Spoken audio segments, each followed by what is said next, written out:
Nah, pemirsa, selanjutnya saya mau ajak Anda kita lihat bagaimana ya persiapan karena hari ini adalah hari Jumat Agung bersama rekan-rekan Naila dan Jason. Silakan. Baik, terima kasih Valen dan kembali kami lanjutkan informasi pemirsa di mana hari ini umat Kristiani ini tengah mengenang wafatnya Yesus Kristus melalui ibadah Jumat Agung. Ya, seperti apa persiapan ibadah Jumat Agung di Gereja Katedral Jakarta dan di Semarang, Jawa Tengah? Informasi selengkapnya akan disampaikan jurnalis Metro TV Fadila Syarafina dari Jakarta. Dan ada Ica Ervina dari Semarang, Jawa Tengah. Kita ke Fadila terlebih dulu ya. Ya, kita langsung sapa. Selamat pagi Fadila. Bagaimana persiapan ibadah Jumat Agung di Gereja Katedral Jakarta dan pukul berapa ini ibadah Jumat Agung akan dimulai? Ya, Jason dan juga Naila, tentunya kalau bicara soal persiapan ini sudah dilakukan sejak jauh-jauh hari ya, mulai dari persiapan teknis maupun juga persiapan lainnya. Kalau kita lihat persiapan teknis seperti pemasangan tenda, kemudian juga persiapan kursi, persiapan dari sound, kemudian juga persiapan proyektor dan lain sebagainya, ini sudah dilakukan oleh Gereja Katedral. Kemudian juga umat Katolik ini juga sudah mulai berdatangan ke Gereja Katedral untuk mengikuti ibadah Jumat Agung pada hari ini sejak pagi hari tadi. Selain itu juga tadi sejumlah petugas di gereja ini sudah mulai melakukan atau mengatur flow dari umat yang akan masuk ke area Gereja Katedral maupun juga membantu registrasi para umat yang datang ke sini. Nah, memang kalau di Gereja Katedral ini ada sebanyak lebih dari 4.600 umat yang bisa masuk ke dalam sini atau bisa mengikuti ibadah Jumat Agung pada hari ini. Ini dibagi menjadi ada yang di dalam gereja ini sekitar 700 kapasitasnya. Namun untuk yang di dalam gereja ini para umat ini harus melakukan registrasi secara online terlebih dahulu agar bisa mendapatkan tempat di area dalam gereja. Kemudian untuk di area teras atau di area tenda-tenda ini maupun juga di Plaza Maria ini tidak diperlukan registrasi. Jadi para umat yang ingin mengikuti ibadah Jumat Agung ini dapat langsung datang ke Gereja Katedral ini. Nah, untuk ibadat di Jumat Agung ini nanti akan dibuka pada pukul 9. Pada awalnya ini akan dilaksanakan ibadat Jalan Salib, di mana ibadah Jalan Salib ini pada tahun ini yang berbeda adalah yang menjadi tema ini adalah Mater Purisima atau Bunda yang Tersuci. Pada ibadah Jalan Salib atau ibadat ini, renungan ini nanti akan untuk mengingatkan kepada para umat Katolik terkait dengan penderitaan dari Yesus Kristus ketika dalam perjalanannya ke Golgota untuk disalib, namun dalam sudut pandang dari Maria sebagai ibu dari Yesus Kristus.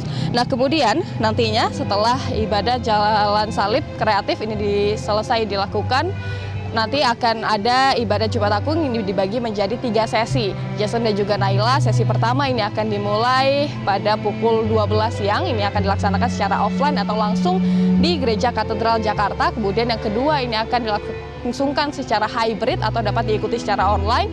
Ini kemudian yang terakhir ibadah Jumat Agung pada sesi ketiga ini akan dilaksanakan pada pukul 6 sore nanti. Nah, kalau kita bicara terkait dengan pengamanan pada hari ini ada sebanyak lebih dari 205 personil kepolisian yang diturunkan ke sini, begitu juga dengan anggota dari Brimob maupun juga K9 sudah melakukan maupun juga Gegana ini juga sudah melakukan sweeping terlebih dahulu pada pagi hari. Kemudian untuk rekayasa lalu lintas di area Gereja Katedral ini nanti akan dilakukan secara situasional melihat dari bagaimana kepadatan di area sini. Apabila nanti ada kepadatan baru mungkin akan dilaksanakan rekayasa lalu lintas. Namun saat ini memang masih berjalan seperti biasa. Kemudian bagi para umat Katolik yang ingin melaksanakan ibadat Jumat Agung di Gereja Katedral ada beberapa kantong-kantong parkir yang dapat digunakan. Yang pertama adalah di area basement dari Masjid Istiqlal. Nah, selama perayaan dari Paskah sejak hari Kamis, Jumat, Sabtu hingga nanti hari Paskah ini terowongan silaturahmi akan dibuka sehingga nantinya masyarakat dapat atau umat Katolik ini dapat melakukan atau memarkir kendaraannya di area basement Istiqlal, kemudian masuk melalui terowongan silaturahmi menuju ke Gereja Katedral. Selain itu, kantong-kantong parkir lainnya adalah seperti di area gedung kantor pos dan lain sebagainya. Demikian Jason dan juga Naila. Untuk sementara kembali dulu ke Anda. Baik, Fadila Syarafina melaporkan dari Gereja Katedral Jakarta dan kita juga akan mengetahui informasi terkini perayaan Jumat Agung di Semarang, Jawa Tengah. Ada rekan Ica Ervina di sana. Ica, silakan dengan informasi Anda. Bagaimana rangkaian untuk persiapan Jumat Agung hari ini?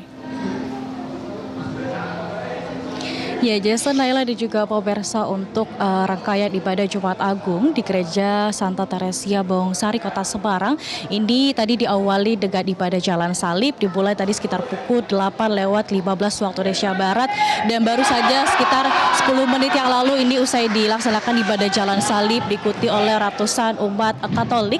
Sementara itu kita ketahui bahwa untuk ibadah Jalan Salib ini memang untuk melambangkan proses perjalanan Tuhan Yesus atau Isa Al-Masih dalam menebus dosa umat manusia. Tadi divisualisasikan dalam 12 perjalanannya di mana memiliki makna dan kisahnya masing-masing. Sementara itu dari pendeta Gereja Santa Teresia Bawangsari Kota Semarang ini mengatakan bahwa makna dari ibadah Jalan Salib dan juga untuk ibadah Jumat Agung ini bahwa untuk mengetuk hati para umat agar selalu melihat dari pengorbanan Tuhan Yesus Kristus atau Isa Al-Masih agar selalu meneladani, kemudian menjadikan pedoman dan teladan dalam hidupnya.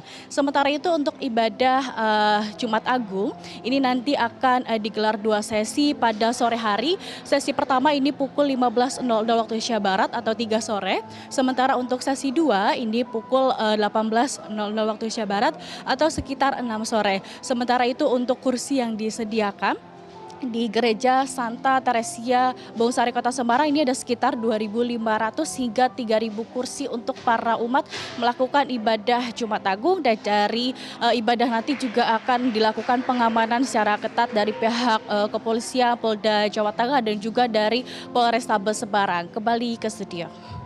Baik, terima kasih Ica Ervina melaporkan langsung dari Semarang, Jawa Tengah, dan sebelumnya Fadila Syarafina melaporkan dari Jakarta. Selamat bertugas kembali teman-teman. Jelajahi cara baru mendapatkan informasi. Download Metro TV Extend sekarang.